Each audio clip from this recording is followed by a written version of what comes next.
welcome to our channel. In the video chapter 11 Human Eye and the Colorful World. இந்த சாப்டர்ல part 2 video பார்க்க போறோம். இந்த வீடியோல நம்ம ஃபர்ஸ்ட் பார்க்க போற topic refraction of light through a prism. எல்லாரும் ஹேண்ட் ரிட்டன் நோட்ஸ் கேட்டிருந்தீங்க. இந்த பார்ட் 2 வீடியோல நான் எக்ஸ்பிளைன் பண்ண போறது எல்லாமே ஹேண்ட் ரிட்டன் நோட்ஸ் நான் எழுதுனது. அதே மாதிரி ப்ரீவியஸ் இயர் क्वेश्चन பேப்பர்ஸ் என்னென்ன டாபிக்லாம் கேட்டிருக்காங்க அப்படின்றதையும் நான் இந்த ஹேண்ட் ரிட்டன் நோட்ஸ்ல நான் மென்ஷன் பண்ணியிருக்கேன். ஸோ வீடியோ ஸ்கிப் பண்ணாம பாருங்க. First refraction of light through a prism. In a triangular glass prism, there are two triangular bases and three rectangular lateral surfaces. ஒரு glass prismல ரெண்டு triangular bases இருக்கும். அதே மாதிரி three rectangular lateral surfaces இருக்கும். These surfaces are inclined to each other. இந்த surfaces எல்லாமே inclined இருக்கும். The angle between the lateral surfaces சொல்றோம்ல, இந்த lateral surfaces, the angle between the lateral surfaces க்கு பேர் தான் angle of the prism. இது புக்ல கொடுத்திருக்க இந்த ஆக்டிவிட்டி 11.1ல நீங்க பாத்தீங்கன்னா தெரியும். இது இந்த lateral surfaces. இந்த lateral surfaces inclined இருக்குல, இந்த angle, the angle ஏன்னு மென்ஷன் பண்ணிருக்காங்க பாருங்க. இதுதான் angle of the prism. இதுல கொடுத்திருப்பாங்க பாருங்க, angle of the prism. இப்ப இந்த ஆக்டிவிட்டி 11.1 நம்ம பாத்துடலாம். Fix a sheet of white paper on a drawing board using drawing pins. First என்ன பண்ணணும்னா, ஒரு drawing boardல ஒரு white sheet of paper நம்ம fix பண்ணிக்கணும். அதுக்கப்புறமா place a glass prism on it in such a way that it rests on its triangular base.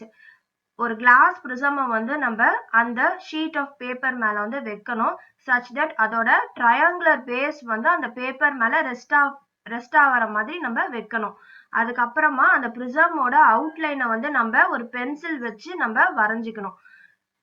Draw a straight line PE inclined to one of the refracting surfaces, say AB of the prism. அடுத்தது என்ன சொல்றாங்கன்னா, நான் இங்க காட்டுறேன் பாருங்க, இந்த PE இந்த line வரையணும். இது refracting surface. இந்த லைன் PE வரையணும். அதே மாதிரி இது ஸ்ட்ரெயிட் லைனாவும் இருக்கணும். இத அவங்க என்னன்னு மார்க் பண்ணிக்கிறாங்கன்னா, PE ன்னு மார்க் பண்ணிக்கிறாங்க. Fix two pins say at point P and Q. அதே மாதிரி இந்த PE ன்ற இந்த லைன்ல அவங்க ரெண்டு பின் மார்க் பண்றாங்க. PQ ன்னு மார்க் பண்ணிக்கிறாங்க. On the line PE. அப்புறமா look for the images of the pins fixed at P and Q through the other surface AC. அதுக்கப்புறமா என்ன பண்ணோம்னா, அதுக்கப்புறமா இந்த AC இந்த சைட்ல இருந்து நம்ம இந்த பின்ஸ் நம்ம ஃபிக்ஸ் பண்ணோம்ல P and Q, அத நம்ம பார்க்கணும். அப்ப பார்க்கும்போது என்ன ஆகும்னா, இதோட இமேஜஸ் அதுல தெரியும். Fix two more pins at the points R and S such that pins at R and S and the images of the pins at P and Q lie on the same straight line. நம்ம அந்த prism வழியா பார்க்கும்போது நம்ம P and Q இந்த ரெண்டு பின் நம்ம fix பண்ணிருந்தோம்ல, அந்த பின்னோட images நம்மளுக்கு இங்க தெரியும். அந்த பாயிண்ட்ல கரெக்டா R and S அப்படின்னு ரெண்டு பின் நம்ம திருப்பியும் ஃபிக்ஸ் பண்றோம் இந்த சைட்ல. Remove the pins and the glass prism. இப்ப என்ன பண்ணோம்னா, இந்த glass prism ரிமூவ் பண்ணிடணும். அதே மாதிரி இந்த பின்ஸையும் ரிமூவ் பண்ணிடணும். The line PE meets the boundary of the prism at point E. இந்த லைன் PE இருக்குல்ல, இது இந்த பிரிசமோட பவுண்டரினா அவங்க எதை மீன் பண்றாங்கன்னா, இதுதான் இந்த அவுட்டர் சர்ஃபேஸை தான் அவங்க மீன் பண்றாங்க. இந்த பாயிண்ட்ல E இருக்கு அப்படின்னு சொல்றாங்க, மீட் பண்ணுது அப்படின்னு சொல்றாங்க. இந்த லைன் இந்த பவுண்டரிய மீட் பண்ணுது at point E அப்படின்னு மென்ஷன் பண்ணிருக்காங்க. Similarly, join and produce points R and S. அதே மாதிரி இந்த RS நம்ம ரெண்டு பின் ஃபிக்ஸ் பண்ணிருந்தோம்ல, இதோட இமேஜஸ் வச்சு அந்த லைனையும் எக்ஸ்டெண்ட் பண்ணணும் அப்படின்னு சொல்றாங்க. Let these lines meet the boundary of the prism at E and F respectively. So PE இந்த லைன் வரையும் போது இன்ற பாயிண்ட் வந்து இந்த ஏபின்ற இந்த பாயிண்ட்ல வந்து மீட் ஆகுது, இந்த லைன்ல வந்து மீட் ஆகுது. அதே மாதிரி ஏசி இந்த சைட்ல இருக்கிற லைன்ல எஃப் வந்து மீட் ஆகுது. இது ரெண்டும் தான் வந்து பவுண்டரி ஆஃப் த பிரிசம் அப்படின்னு அவங்க சொல்றாங்க. Draw perpendiculars to the refracting surfaces AB and AC of the prism at point E and F. இப்ப அடுத்தது வந்து என்ன பண்ணோம்னா perpendiculars வரையணும். எதுக்கு? ஏபி இந்த சர்ஃபேஸ்ல இருந்து ஒரு பெர்பெண்டிகுலர், இதோ இங்க மார்க் பண்ணிருக்காங்க பாருங்க பெர்பெண்டிகுலர். அதே மாதிரி ஏசி இந்த சர்ஃபேஸ்க்கு ஒரு பெர்பெண்டிகுலர் வந்து வரையணும். Mark the angle of incidence, angle of refraction and the angle of emergence. நம்ம ஏற்கனவே வந்து பார்த்திருக்கோம். angle of incidence-னா the incident ray அந்த நார்மல் இருக்கிறதா வந்து நம்ம angle of incidence சொல்லுவோம். அதே மாதிரி நார்மலும் இந்த எமர்ஜென்ட் ரேவும் இருக்கிறதா வந்து angle of emergence அப்படின்னு சொல்லுவோம். இது வந்து refracting, இதேதான் இந்த நார்மலுக்கும் இந்த ரீஃப்ராக்ட் ஆகுதுல இந்த லைன் அதுக்கும் சேர்ந்து இருக்கிறது தான் இந்த ஆங்கிள் ஆஃப் ரீஃப்ராக்ஷன் அப்படின்னு சொல்லுவோம். இங்க மார்க் பண்ணிருக்காங்க பாருங்க ஐ, ஆர் அண்ட் இ. இவங்க வந்து இங்க கிளியராவும் சொல்லியிருப்பாங்க angle of incidence, angle of refraction and angle of emergence, அப்புறம் ஆங்கிள் ஆஃப் டீவியேஷன். இது வந்து டீவியேட் ஆகுது, அதனால இது ஆங்கிள் ஆஃப் டீவியேஷன். இப்போ வந்து நம்ம அடுத்ததா வந்து நம்ம என்ன பார்க்க போறோம்னா dispersion of white light by a glass prism. The phenomenon of splitting of white light into its constituent colors when it passes through a prism is called dispersion. என்ன சொல்றாங்கன்னா ஒரு white light வந்து prism வழியா pass பண்ணும்போது அது என்ன ஆகும்னா அந்த white light வந்து split ஆகி நிறைய கலர்ஸா வந்து ஃபார்ம் ஆகும். இந்த phenomenonக்கு பேரு dispersion அப்படின்னு சொல்றாங்க. இந்த நிறைய கலர்ஸ் வந்து form ஆகுதுல, the band of 7 colors so obtained is called spectrum. இந்த band of colorsக்கு பேரு spectrum. நம்ம ஏற்கனவே சின்ன கிளாஸ்ல வந்து நம்ம பார்த்திருப்போம் VIBGYOR, violet, indigo, blue, green, yellow, orange and red. இதுவும் வந்து இந்த 7 கலர்ஸ் தான் வந்து நம்மளுக்கு ஃபார்ம் ஆகும். இதுதான் வந்து நம்ம ரெயின்போ அப்படின்னு நம்ம சொல்லுவோம். Why dispersion occurs? Light rays of different colors travel with same speed in vacuum and air. இந்த லைட் ரேஸ் வந்து டிஃப்ரெண்ட் கலர்ஸ் இருந்தாலும் அது வந்து ஒரே ஸ்பீட்ல தான் வந்து டிராவல் ஆகும். எதுலனா வேக்யூம்லயும் ஏர்லயும் தான் வந்து சேம் ஸ்பீட்ல வந்து டிராவல் ஆகும். ஆனா வந்து வேற எதனா மீடியம், இது ரெண்டு தவிர்த்து வேற எதனா மீடியம்ல டிராவல் ஆகும் போது they travel with different speeds and bend through different angles which lead to dispersion of light. இந்த டிஃப்ரெண்ட் கலர்ஸ் இருக்குல்ல, இந்த டிஃப்ரெண்ட் கலர்ஸ் வந்து வேக்யூம்லயும் ஏர்லயும் மட்டும்தான் சேம் ஸ்பீட்ல வந்து டிராவல் ஆகும். வேக்யூம், ஏர் இந்த ரெண்டு மீடியம் தவிர்த்து வேற எந்த மீடியம்ல டிராவல் பண்றதா இருந்தாலுமே அது வந்து டிஃப்ரெண்ட் ஸ்பீட்ல தான் வந்து டிராவல் ஆகும். இதனாலதான் வந்து இந்த ஒயிட் லைட் வந்து ஸ்பிளிட் ஆகி டிஃப்ரெண்ட் கலர்ஸா வந்து ஃபார்ம் ஆகுது. இப்ப நம்ம அடுத்ததா பார்க்க போற topic recombination of white light. இது வந்து ரொம்ப இம்பார்ட்டன்ட் டாபிக். இது வந்து நிறைய இயர்ஸ்ல வந்து ரிப்பீட் ஆயிருக்கு. 2020 பேப்பர்ல வந்திருக்கு. அதே மாதிரி 17 and 16 இந்த பேப்பர்ஸ்ல எல்லாமே ரிப்பீட் ஆயிருக்கு. Isaac Newton was the first to use a glass prism to obtain the spectrum of light. Isaac Newton தான் வந்து first person to find ஒரு கிளாஸ் பிரிசம்ல வந்து ஒயிட் லைட் பாஸ் பண்ணும் போது ஸ்பெக்ட்ரம் ஆஃப் லைட் ஃபார்ம் ஆகுது அப்படின்றது கண்டுபிடிச்சவர் அவர் தான். He placed a second identical prism in an inverted position with respect to the first prism. இந்த ஃபர்ஸ்ட் பிரிசம் வைக்கிறாங்கல்ல அதே மாதிரி சேம், தட் இஸ் ஐடென்டிக்கல்னா சேம்னு அர்த்தம். சேம் பிரிசமை வந்து தட் இஸ் அதே மாதிரியான பிரிசமை வந்து இன்வெர்டட் பொசிஷன்ல வந்து அவர் பிளேஸ் பண்றாரு. இப்போ நம்மளுக்கு இந்த ஸ்பெக்ட்ரம் ஆஃப் லைட் ஃபார்ம் ஆகுதுல, இந்த ஸ்பெக்ட்ரம் ஆஃப் லைட்டை இந்த செகண்ட் பிரிசம்ல பாஸ் பண்ண வைக்கிறாரு. அப்போ வந்து என்ன ஆகுதுன்னா the other side of the prismல வந்து நம்மளுக்கு white light வந்து form ஆகுது. A beam of white light was emerging from the other side of the second prism. Any light that gives a spectrum similar to that of the sunlight is referred as white light. எந்த ஒரு light வந்து இந்த spectrum of light வந்து கொடுக்குதோ அத வந்து நம்ம என்ன சொல்றோம்னா ஒயிட் லைட், சன்லைட்டுக்கு சிமிலர், அந்த மாதிரி லைட் வந்து சன்லைட்டுக்கு similar and that is called as white light அப்படின்னு சொல்றாங்க. இப்ப நம்ம அடுத்ததா பார்க்க போறது வந்து rainbow. Rainbow is a natural spectrum appearing in the sky after a rain shower.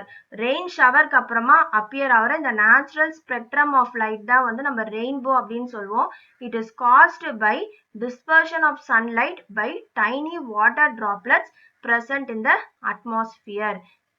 இந்த ரெயின்போ வந்து எப்படி ஃபார்ம் ஆகுது அப்படின்னா, இது வந்து டிஸ்பர்ஷன் ஆஃப் சன்லைட் வந்து ஸ்பிளிட் ஆகி இந்த வாட்டர் டிராப்லெட்ல வந்து பாஸ் ஆகி இந்த சன்லைட் வந்து இந்த பிக்சர்ல பார்த்தாவே உங்களுக்கு தெரியும். இந்த ஒயிட் சன்லைட் வந்து இந்த வாட்டர் டிராப்லெட்ல வந்து பாஸ் ஆகி அது நம்மளுக்கு இந்த கலர்ஸா வந்து ஸ்பிளிட் ஆகி நம்மளுக்கு வந்து கிடைக்குது, விப்ஜிஆர் வந்து கிடைக்குது. Rainbow is formed in the direction opposite to that of the sun. எப்பவுமே வந்து ரெயின்போ வந்து எங்க ஃபார்ம் ஆகும்னா சன்னுக்கு ஆப்போசிட் டைரக்ஷன்ல தான் வந்து ஃபார்ம் ஆகும். the water droplet act like a small prism. ஒரு வாட்டர் டிராப்லெட்டுமே வந்து ஸ்மால் பிரிசம் மாதிரி தான் வந்து ஆக்ட் பண்ணுது. Water droplets refract and disperse the incident sunlight, then reflect internally and finally refract it again when it comes out of the raindrop. Water droplet வந்து first என்ன பண்ணுது, refract பண்ணி இந்த சன்லைட்டை வந்து டிஸ்பர்ஸ் பண்ணுது. தென் ரிஃப்ளெக்ட் இன்டர்னலி, இதோ இங்க இருந்து ரிஃப்ளெக்ட் ஆகி இன்டர்னலா அந்த டிராப்லெட்குள்ளேயே வந்து இன்டர்னலி இது ரிஃப்ளெக்ட் ஆகி திருப்பியும் வந்து ரீஃப்ராக்ட் பண்ணி வெளியில வருது. இதுதான் வந்து நம்மளுக்கு ரெயின்போவா வந்து நம்மளுக்கு வெளியில தெரியுது அப்படின்னு சொல்றாங்க. ஃபர்ஸ்ட் வந்து என்ன ஆகுதுன்னா, இந்த ஒயிட் சன்லைட் வந்து ரெயின் டிராப்ல வந்து உள்ள போகுது. ஃபர்ஸ்ட் வந்து ரீஃப்ராக்ட் ஆகுது. ரீஃப்ராக்ட் ஆனோடனே அது உள்ளக்கே வந்து அது டிஸ்பர்ஸ் ஆகி கலர் ஆஃப் லைட்டா வந்து உங்களுக்கு ஃபார்ம் ஆகுது. திருப்பியும் வந்து அது என்ன ஆகுதுன்னா உள்ளேயே வந்து ரிஃப்ளெக்ட் ஆகுது. ஃபர்ஸ்ட் ரீஃப்ராக்ட், அதுக்கப்புறமா டிஸ்பர்ஸ் ஆகுது கலர்ஸ் ஆஃப் லைட்டா, அதுக்கப்புறம் அது ரிஃப்ளெக்ட் ஆகுது. ரிஃப்ளெக்ட் ஆகி திருப்பியும் ரிஃப்ளெக்ட் இன்டர்னலி அப்படின்னா ரெயின் டிராப்குள்ளேயே வந்து அது ரிஃப்ளெக்ட் ஆகுது. அதுக்கப்புறமா ரீஃப்ராக்ட் ஆகி வெளியில வந்து அந்த ரெயின் டிராப்க்கு வெளியில வந்து நம்மளுக்கு ரெயின்போவா வந்து ஃபார்ம் ஆகுது. இப்ப நம்ம அடுத்ததா பார்க்க போறது atmospheric refraction. When refraction takes place between two mediums and if one of the medium is Earth's atmosphere, then the process is called atmospheric refraction. The refraction வந்து ரெண்டு மீடியம்ல வந்து நடந்துச்சுன்னா and if one of the medium is Earth's atmosphere, அதுல ஒரு medium வந்து earths அட்மாஸ்பியரா இருந்ததுன்னா அந்த ப்ராசஸ்க்கு பேரு அட்மாஸ்பெரிக் ரீஃப்ராக்ஷன் அப்படின்னு சொல்லுவாங்க. இந்த அட்மாஸ்பெரிக் ரீஃப்ராக்ஷனோட எஃபெக்ட்ஸ் தான் வந்து இப்ப நம்ம பார்க்க போறோம். Twinkling of stars. இப்போ இந்த டாபிக் பார்த்தீங்கன்னா வந்து 2 இயர் பேப்பர்ல வந்து ரிப்பீட் ஆயிருக்கு, 2018 and 2016. The twinkling of stars is due to atmospheric refraction of starlight. இந்த ஸ்டார்ஸ் வந்து அந்த ட்விங்க்லிங் நேச்சர் எப்படி நம்ம பார்க்கும் போது அது மினுமினுன்னு தெரியுது அப்படின்னா அதுக்கு காரணம் வந்து இந்த அட்மாஸ்பெரிக் ரீஃப்ராக்ஷன் தான். Atmospheric refraction of the starlight. The starlight on entering the Earth's atmosphere undergoes a refraction continuously before it reaches the Earth. இந்த ஸ்டார்லைட் வந்து இந்த எர்த்ஸ் அட்மாஸ்பியரை என்டர் ஆகும் போது என்ன ஆகும்னா இது ரீஃப்ராக்ஷன் வந்து கண்டினியூஸா வந்து ரீஃப்ராக்ஷன் வந்து நடக்கும். இப்ப நம்ம அடுத்ததா பார்க்க போறது என்ன அப்படின்னா எஃபெக்ட்ஸ் ஆஃப் அட்மாஸ்பெரிக் ரீஃப்ராக்ஷன். இந்த அட்மாஸ்பெரிக் ரீஃப்ராக்ஷனோட எஃபெக்ட்ஸ் வந்து எப்படி இருக்கு அப்படின்றதான் பார்க்க போறோம். இதுல ஃபர்ஸ்ட் வந்து ட்விங்க்லிங் ஆஃப் ஸ்டார்ஸ். ஸ்டார்ஸ் வந்து நம்மளுக்கு பார்க்கும் போது அது ட்விங்கிள் ஆகி நம்மளுக்கு தெரியும். இதோட ரீசன் என்ன அப்படின்னு பார்த்தோம்னா அட்மாஸ்பெரிக் ரீஃப்ராக்ஷன், அதனாலதான் வந்து அந்த மாதிரி தெரியுது. The starlight on entering the Earth's atmosphere undergoes a refraction continuously before it reaches the Earth. இந்த starlight வந்து Earth's atmosphere என்டர் ஆகும் போது என்ன ஆகும்னா ரீஃப்ராக்ஷன் கண்டினியூஸா வந்து நடக்கும். அந்த earth surfaceல enter ஆகிறதுக்கு முன்னாடியே வந்து continuousா refraction வந்து நடக்கும். In this way the starlight reaching our eyes increase and decrease continuously and the star appears to be twinkle at night.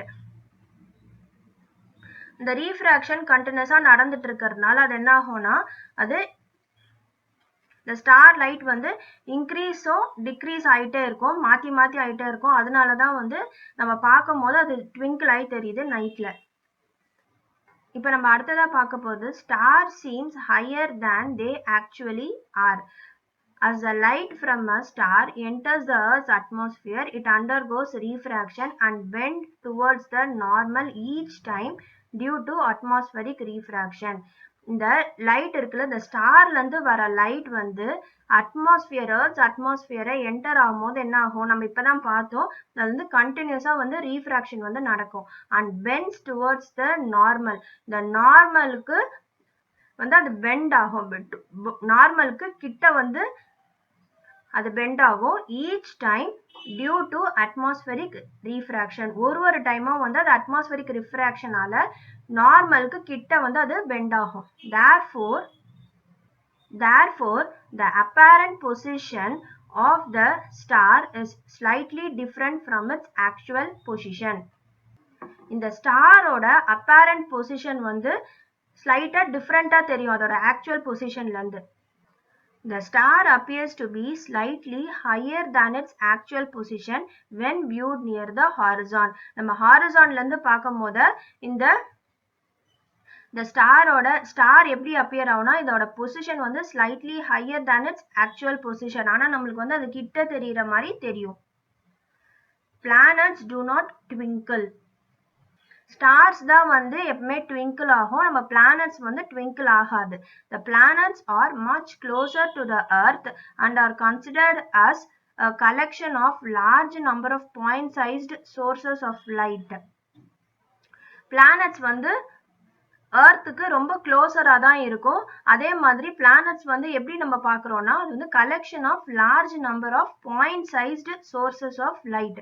The total amount of light entering our eye from all the individual point-sized sources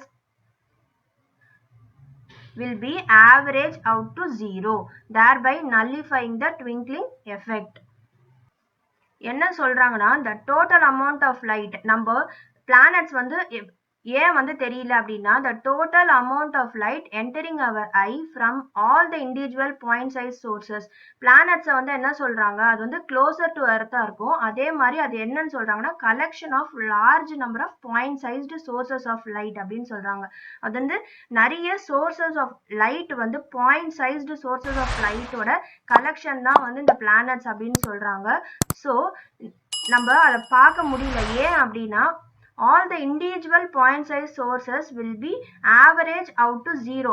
அதோட அந்த light வந்து effect எப்படி இருக்கும்னா ஆவரேஜ்ல இருந்து 0 point குள்ள தான் இருக்கும். thereby nullifying the twinkling effect. அதனால அந்த twinkling effect வந்து அதுக்கு வராது.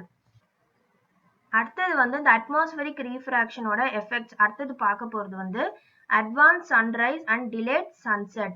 The sun is visible to us 2 minutes before the actual sunrise and about 2 minutes after the actual sunset. This is due to atmospheric refraction. இந்த சன்ரைஸும் சரி சன்செட்டும் சரி, நம்மளுக்கு sunrise actual சன்ரைஸோட 2 minutes பிஃபோராவே வந்து தெரியும். அதே மாதிரி 2 minutes after the actual sunset ஆகி 2 minutesக்கு அப்புறமா தான் வந்து நம்மளுக்கு அந்த சன்செட் வந்து தெரியும். ஏன்? this is due to atmospheric refraction. அடுத்தது வந்து scattering of light.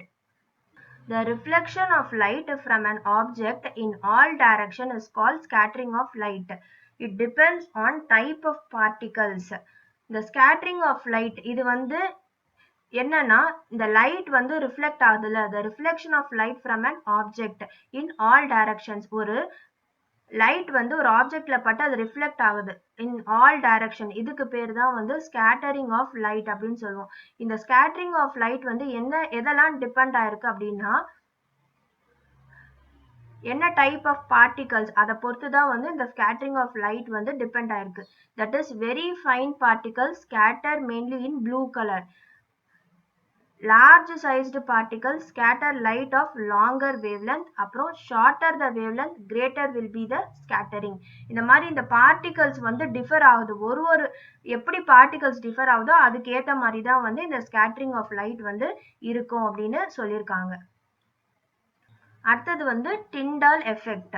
The Earth's atmosphere is a heterogeneous mixture of minute particles. Earth's atmosphereல வந்து என்னென்னலாம் இருக்கும்? இது வந்து heterogeneous mixture. நிறைய minute particles இருக்கும். என்னென்ன particlesலாம் இருக்கும் அப்படின்னா smoke, tiny water droplets, suspended particles of dust and molecules of air. இது எல்லாமே கலந்தது தான் வந்து இந்த Earth's atmosphere. When a beam of light strikes such fine particles, the path of the beam becomes visible. when a beam of light ஒரு beam of light வந்து இந்த மாதிரி fine particles இந்த fine particles வந்து strike பண்ணும்போது என்ன ஆகும்னா the path of the beam becomes visible. The light reaches us after being reflected by these particles. இந்த light வந்து எப்படி நம்மள reach ஆகுது அப்படின்னா இந்த particlesல reflect ஆகிதான் வந்து இந்த light வந்து நம்மள reach ஆகுது. The phenomenon of scattering of light by the colloidal particles is known as Tyndall effect. இந்த phenomenon of scattering of light இதுக்கு பேர் தான் வந்து Tyndall effect அப்படின்னு சொல்றாங்க. First வந்து என்ன ஆகுதுன்னா the Earth's atmosphereல நிறைய heterogeneous mixture of minute particles வந்து இருக்கு Earth's atmosphereல. இந்த minute particles இந்த heterogeneous mixtureனா என்ன? இந்த mixture of what அப்படின்னா smoke, tiny water droplets, அப்புறம் suspended particles of dust and molecules of air. இதெல்லாம் சேர்ந்தது தான் வந்து இந்த heterogeneous mixture அப்படின்னு சொல்றாங்க. இப்போ வந்து ஒரு beam of light வந்து இந்த fine particles ஸ்ட்ரைக் பண்ணும் போது என்ன ஆகும்னா இந்த இது பாஸ் ஆகிதான் ரிஃப்ளெக்ட் ஆகிதான் வந்து நம்மளுக்கு பார்க்க முடியுது. The light reaches us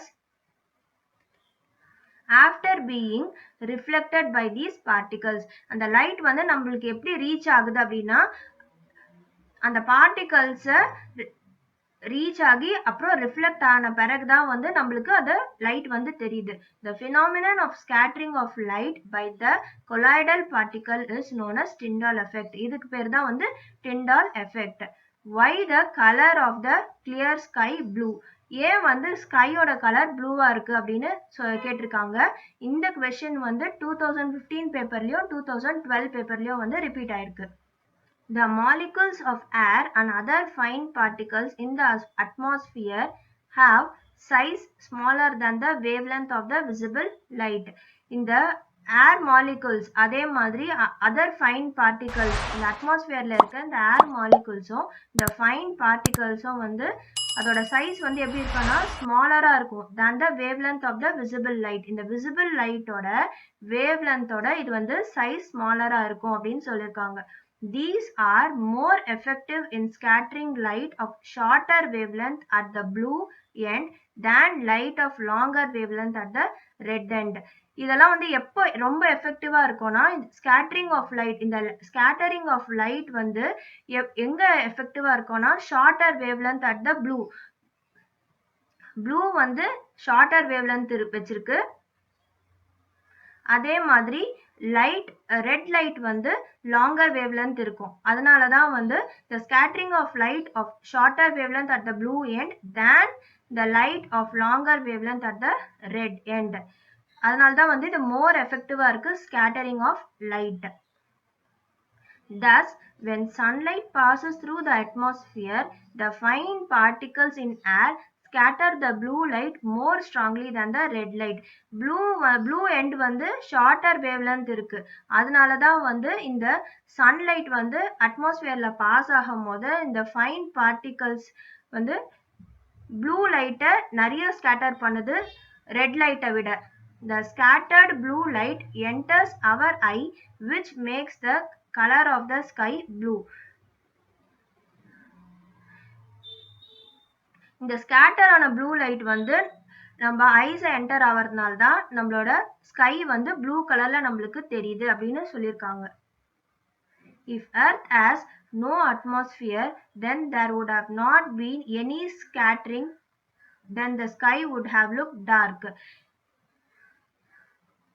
அர்த்துக்கு வந்து அட்மாஸ்பியரே இல்ல அப்படின்னா என்ன ஆகும்? ஸ்கேட்டரிங் ஆஃப் லைட்டே வந்து நடக்காது. அப்போ வந்து ஸ்கை வந்து ரொம்ப டார்க்கா தான் வந்து நம்மளுக்கு தெரியும். அது ப்ளூயிஷ் கலர்ல தெரியாது. The sky appears dark to passengers flying at very high altitudes. இதனால தான் வந்து ஸ்கை வந்து ரொம்ப டார்க்கா தெரியும். யாருக்குன்னா passengers flying at very high altitudes, ரொம்ப ஹைட்ல பறக்கிற அவங்களுக்குலாம் வந்து அந்த இடத்துலலாம் வந்து ஸ்கை வந்து ரொம்ப டார்க்கா தெரியறதுக்கு இதான் reason. Danger signal light are red in color as red is least scattered by fog or smoke. Therefore, it can be seen in the same color at a distance. ஏன் வந்து டேஞ்சர் சிக்னல் வந்து red கலர்ல கொடுத்துருக்காங்கன்னா, red வந்து least scattered by fog or smoke. அது வந்து லீஸ்டா scatter ஆகும். therefore it can be seen in same color at a distance. அதனால டிஸ்டன்ஸ்ல இருந்து பார்க்கும் போதும் வந்து அது சேம் ரெட் கலர்ல தான் நம்மளுக்கு தெரியும். அதனாலதான் வந்து நம்மளுக்கு இந்த டேஞ்சர் சிக்னல் அதெல்லாம் வந்து ரெட் கலர்ல வந்து அவங்க கொடுத்துருக்காங்க. Colour of the sun at sunrise and sunset.